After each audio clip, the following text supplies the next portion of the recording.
Hep! Bago tayo mag-secret file, ay ilike mo muna ang video na to at mag-subscribe na sa aming YouTube channel. Don't forget to click the notification bell para hindi ka nahuhuli sa latest episode ng DJ Rocky's Secret Files.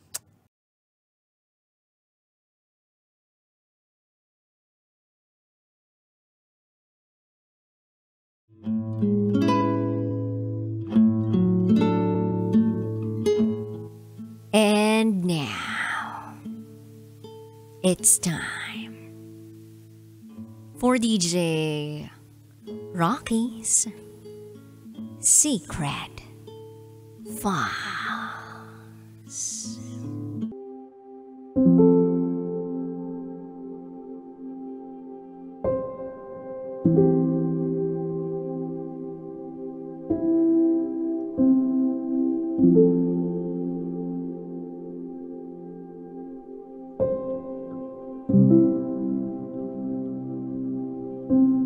Lapitin ako ng mga pamilyadong lalaki.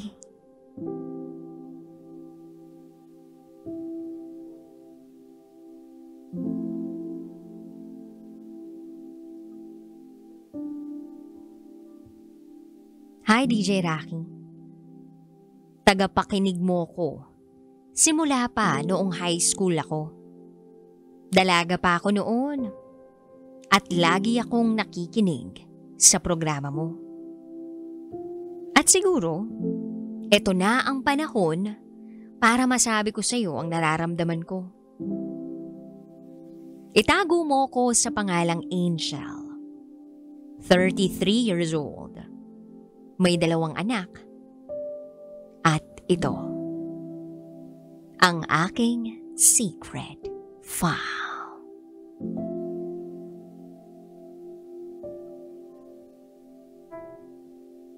Noong 14 years old ako, nagkaroon ako ng boyfriend. That time, parehas naman naming mahal ang isa't isa.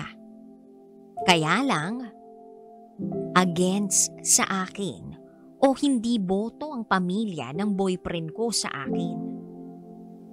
Siguro, dahil hindi ako taga roon sa kanila. Taga Manila ako eh. Tapos, nagawi lang akong bumisita sa probinsya nila.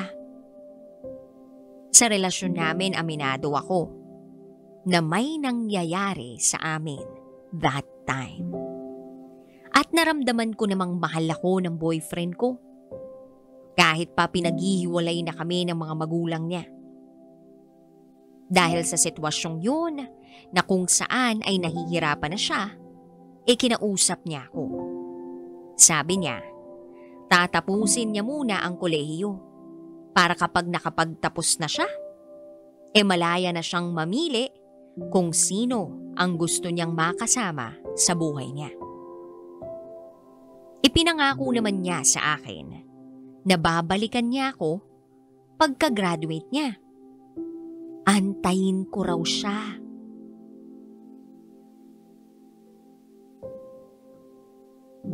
DJ Rocky, pumayag ako. Kasi tiwala ako sa kanya. Tumagal ang relasyon namin ng 1 taon. Kahit naudlot ang relasyon namin, nag-uusap pa rin kami sa Friendster. Okay naman kami noon eh. Hanggang sa nawalan na siya ng communication sa akin. Hindi ko alam kung bakit at paano. Basta bigla na lang siyang hindi nagparamdam.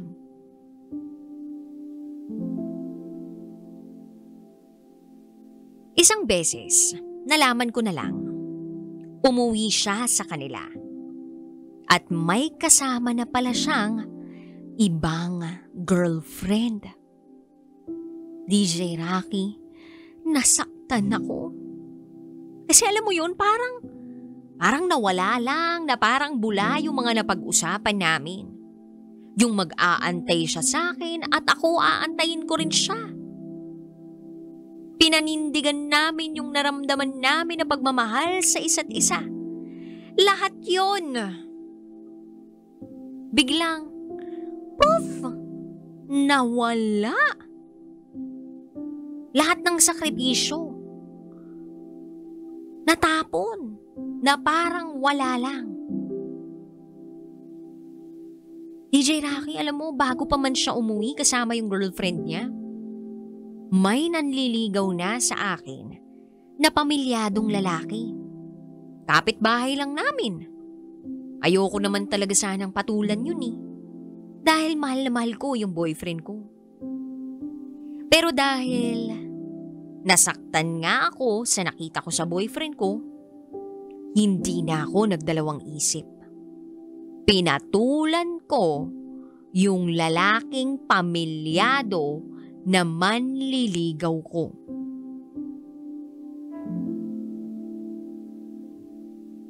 At ayun nga ang nangyari.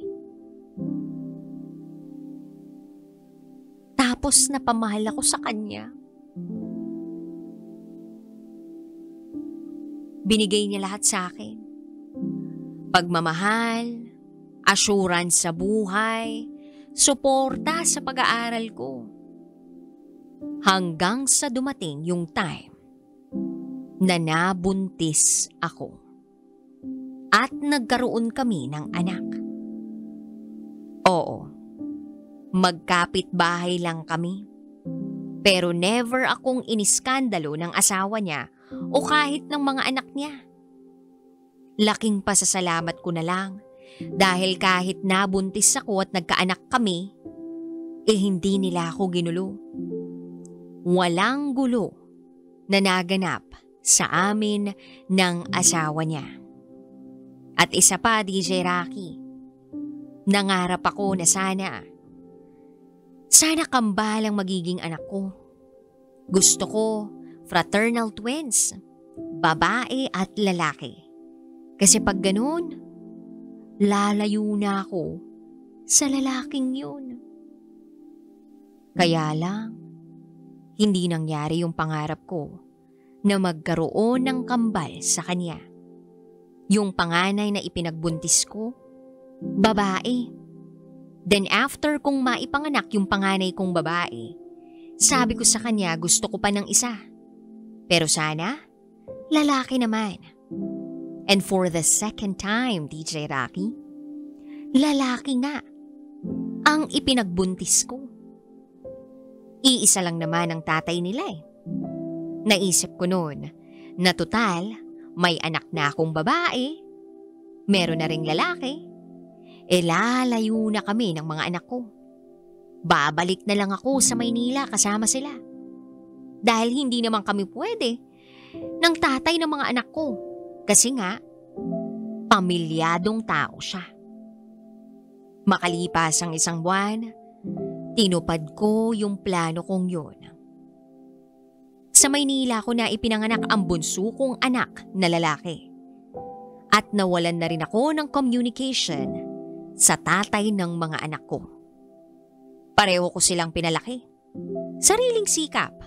Nagtrabaho ako, pinaaral ko sila, ako lang ang kumayod, hindi ako humingi ng sustento o tulong sa tatay nila. Sabi ko sa sarili ko, kayang-kaya ko to. And sabi ko rin sa sarili ko na hinding-hindi na ako mag-aasawa. At hinding-hindi na rin ako magbo-boyfriend. Dahil kontento na ako sa buhay ko. Total, may mga anak na rin ako. Akala ko, yun na ang direksyon ng buhay ko. Ang maging solo parent sa dalawa kong anak. Determinado na akong igapang sa sarili kong kakayahan ang buhay namin ng mga anak ko. Iniisip ko na nga, kahit wala silang tatay, buo pa rin kami. Buo pa rin kami.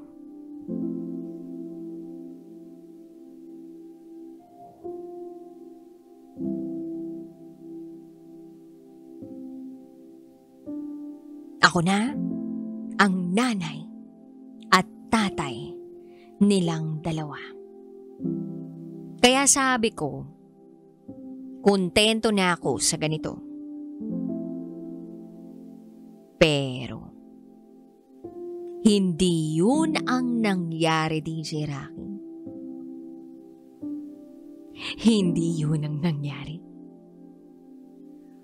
Merong umiksena sa buhay ko na nagpabago sa lahat ng mga plano ko.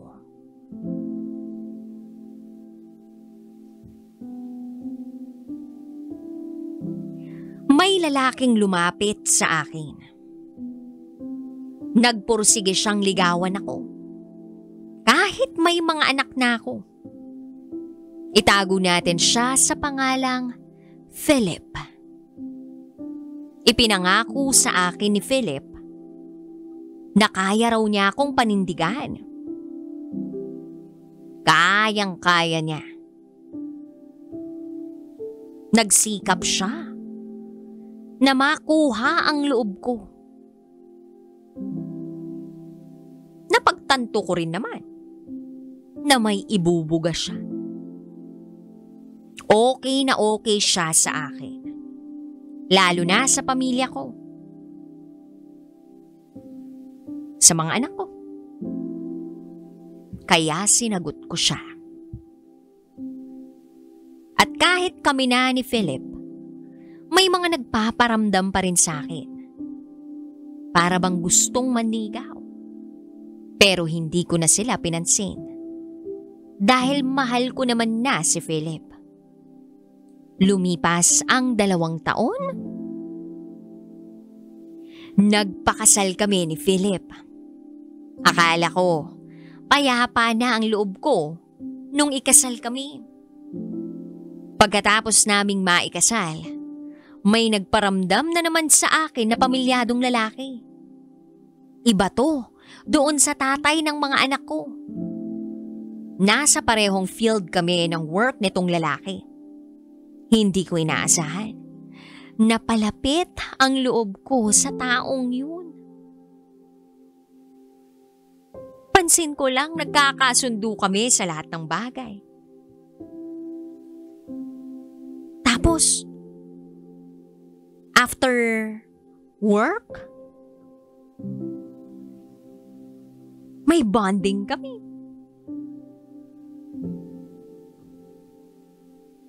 May inuman. Meron ding galaan. Hanggang sa may nangyayari na sa amin. At hindi yun alam ng asawa kong si Philip. Tumagal kami ng 2 taon nitong lalaki. Ganun lang ang setup namin. Patago, panakaw. Pero sa bandang huli, na-realize ko, mali na ito. Kasi pinipilit na niyang hiwalayan ang asawa niya para kami na ang magsama. Hindi naman pwede yun kasi nga may asawa ako, no? May asawa siya, may asawa rin ako. Tapos siya na mismo ang sumusundo sa akin sa bahay. Kaya mas lalo pa akong na-push dun sa pag-iisip na kailangan ko na tong tapusin. Mali na unfair na kay Philip.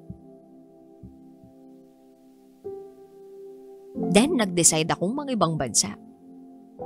Nag-abroad ako. Nakaiwas ako dun sa lalaki. Pero akala ko matatakasan ko na yung tukso pero hindi pa pala. Ang gaga-gaga ko, no? Habang nandito ako sa abroad, nakahanap na naman ako ng ibang lalaki. Pamilyado rin. Parehas kaming driver. Okay naman sila ng asawa niya. Okay rin naman kami ng asawa ko. Pero yun, nagkikita kami ng palihim. At palihim din na may nangyayari sa amin. Abay, ewan, naguguluhan na ako sa sarili ko. Bakit ba kasi ganito? Hindi ko kayang magpigil ng damdamin, lalo na kung pamilyadong lalaki ang lumalapit. Nagpahula nga ako isang beses. Sabi sa akin ng manghuhula, sadyang lapitin lang daw ako ng mga pamilyadong lalaki. Nalungkot ako sa totoo lang. Paano ba makaiwas? Dagdag pa nung manghuhula, mataas daw ang karisma ko sa mga lalaking may asawa na. Yung lalaki ko naman, dito sa abroad, DJ Rocky, gabi-gabi kami magkausap. Hanggang sa makatulog na lang kami. Hindi namin pinapatay yung call. Naka-open lang yung video namin hanggang kinabukasan. Kahit maligo, kumain kami, naka-video pa rin kami. Nagmumute lang kami kapag tumatawag ng mga asawa namin. Lagi niyang sinasabi na ako lang ang babae niya rito sa abroad. At wala nang iba. Kaya parang nabighani ako sa mga effort niya para sa akin. Pinupuntahan niya ako sa workplace ko. Sinusundo niya ako, inahahatid niya ako. Ang lambing-lambing niya sa akin. Hanggang sa bigla na rin siyang nawalan ng communication sa akin. Oo, hindi na naman ulit nagparamdam. Pero online ang status niya. Hindi kasi ako yung unang nagchat-chat sa aming dalawa. Siya lagi yung unang nagpaparamdam, nagchat-chat o tumatawag. Nakasanayan ko na rin yun for so many months and then suddenly wala na. Hindi na siya nagchat-chat o tumatawag. Lagi kong inaantay ang nakasanayan kong tawag mula sa kanya. Lagi kong tinitingnan yung FB account niya. Kung online ba. Nakikita ko naman, online. Ewan, gulong-gulo na ako, DJ Rocky. Ano bang gagawin ko? Lahat ng ito ay hindi naman alam ng asawa ko. Bakit kaya ganun? Bigyan niyo naman ho ako ng advice. Salamat ho Hanggang dito na lang. Muli, ako si Angel. At ito ang aking secret file.